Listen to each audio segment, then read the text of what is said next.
بسم الله والصلاة والسلام على رسول الله. هقول لكم بقى على حاجة. لو انت ما عندكيش غير شوية مكرونة وشوية قوطة وبطاطستين، تعالى اقول لك هنعمل الوليمة اللي انت شايفاها دي. بجد وليمة تحفة، ودي مش سلطة عادية، دي سلطة فيها بطاطس وحاجات كده كتير هقول لكم عليها بإذن الله، وكلها تبقى متوفرة عندكم في البيت. بس ما تنسوش اول ما تدخلوا تحطوا لي اللايك وتشتركوا في القناة لو كنتم لسه ما اشتركتوش. زي ما انتم شايفين عاملين وليمة ب3 اكياس من المكرونة بس، وليمة كاملة زي يعني تنفع اللي انت مثلا لو كده عزومة خفيفة يعني لحد من حبايبك يعني. 3 اكياس مكرونه بس عملنا بيهم الوليمه اللي انتم شايفينها دي. عملنا صنفين من المكرونه، وعملنا نوع سلطه جديد قوي حلو وجميل، ممكن ينفع معاكي في غدا وفي فطار وفي عشاء وفي كل حاجه. والله ساعات بجيبها واكلها لوحدها لان هي فيها بطاطس وفيها بتنجان. تمام. بصوا بقى كده، انا قلت ان البطاطس المكرونه دايما يعني بتشبعي منها بسرعه وكمان بتلاقي نفسك ان انت جوعتي بسرعه، ان هي بتتهضم بسرعه. فقلت لا اعمل بقى النوع السلطه ده جنبها عشان يتاكل بالعيش فيقعد في البطن شويه، وكمان مفيده يعني. دول ال3 بصلات او بصلتين عادي لو ما عندكيش الجواهر اللي احنا اتفقنا عليهم، مع ان هو رخص شويه الحمد لله. شويه زيت على النار يكونوا محترمين كده، ومعاهم 3 بصلات متقطعين. البصل هيبقى بس زي ما انتم شايفين لونه بقى شفاف، بس مش اكتر من كده. يعني نزلت عليهم بكيلو وربع من الطماطم، ضربها كويس جدا في الخلاط، وبعد كده هنزل عليهم بفلفل وكمون وملح وبهارات، 7 بهارات شويه صغيرين. تمام، حاجه بسيطه بس. وهتنزل عليهم كمان بمرقتين من مرقه الدجاج. هتحطي 2 بس. تمام. لو مش عايزه ما تحطيش، او مش عندك، او نسيتي تجيبي، عادي خالص ما تحطيش، مفيش مشكله، مش هتفرق قوي في الوصفه. لو انت كان عندك فلفل رومي مثلا في التلاجة ولا حاجه، قطعي كده فلفلتين وحطيهم مع البصله، برضو هيدي طعم حلو قوي.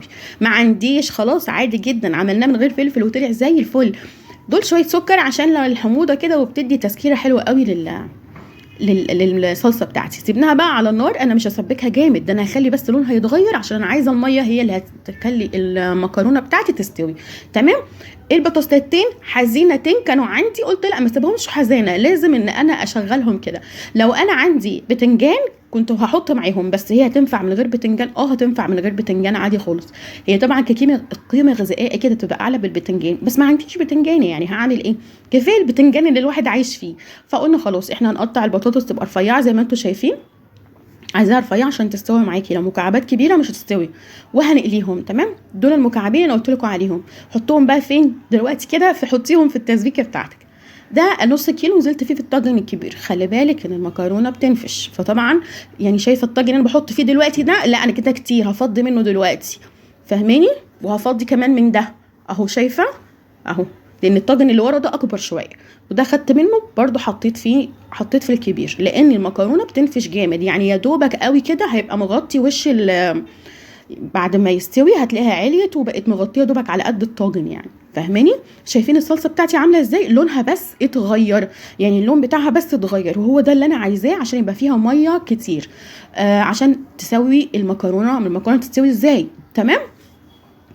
الطريقه دي سهله وسريعه وجميله، وبتخليكي تحسي ان انت مش بتاكلي مكرونه، يعني انت ده كده نوع من انواع التجديد، وما كلفتكيش يعني، ولا لحمه فيها ولا فراخ مفرومه ولا اي حاجه. بس الطريقه دي تحفه، وطعمها تحفتين مش تحفه بس، والله بجد يعني خدوها مني كده ثقه. هنحطها بقى كده زي ما انتم شايفين، ونوزع التسبيكه بتاعتي على الطواجن بتاعتي كلها. وبعد كده اخر حبه تسبيكه هيتبقوا حطيتهم في الطاجن الكبير، وتكون بقى مسخنه شويه ميه في الكاتل بتاعك، ميه سخنه، لازم تكون ميه سخنه عشان ما نبوظش المكرونه. وهنزل بكل زي ما انت شايفه كده، شايفه في كل طاجن نزلت بيه شويه، كل طاجن نزلت بيه شويه، مش اكتر من كده. الطاجن الكبير طبعا اهو بحاول ان انا اخلي الميه تنزل تحت.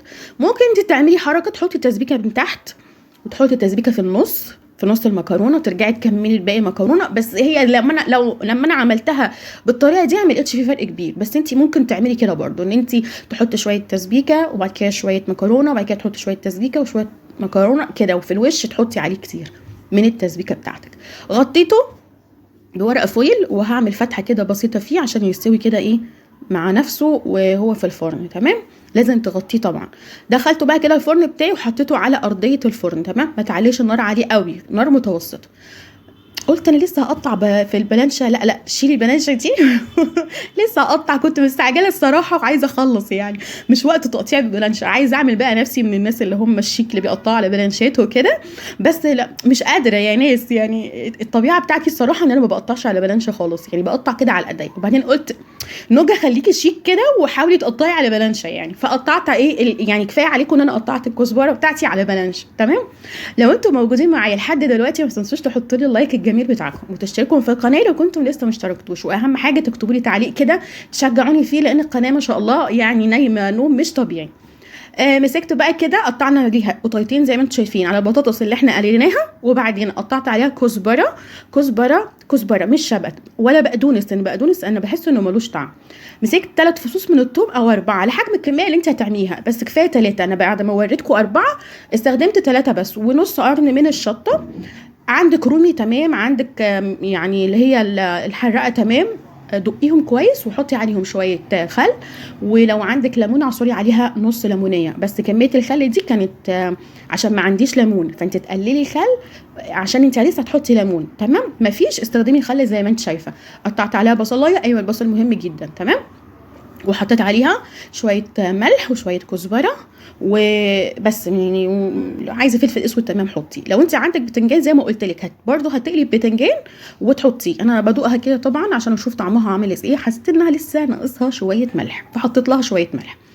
تحفه. سيبيها بقى كده على جنب مع نفسها كده، تنزل بقى كل العصاره اللي فيها والبطاطس تشرب من بقيه المكونات بتاعتك، حلو قوي. هتاكليها بالعيش هتمشي معاكي، هتاكليها كده بالمعلقه هتمشي معاكي، ومليانه قيمه غذائيه عاليه، لان المكرونه تعتبر ما فيهاش قيمه غذائيه قوي يعني، طبعا فيها بس مش زي يعني بتبقي محتاجه تاكلي جنبها بيض، محتاجه تاكلي جنبها اي حاجه تاني يعني.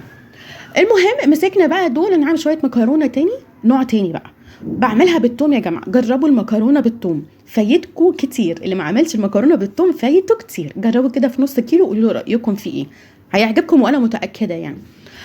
مسكت الثوم بتاعي شويه زيت محترمين، وبعدين شويه ثوم، ورحت نازله بنص كيلو من الطماطم، او كان يزيد شويه لان انا عاده بحب القوطه كتير في المكرونه، بتديها طعم حلو قوي. مسكت بقى التسبيكه بتاعتي، ما سبكتهاش للاخر يعني، خلي فيها شويه ميه، والمكرونه بتاعتك لما تبقي سلقاها خلي فيها تكه كده لسه ما استوتش على الاخر. تمام. وبعدين حطيت شويه سكر وشويه كمون فلفل صغيرين وكزبره صغيرين قوي، مش زي ما حطينا في الطاجن، الطاجن بيحتاج توابل كتير لكن ده لا.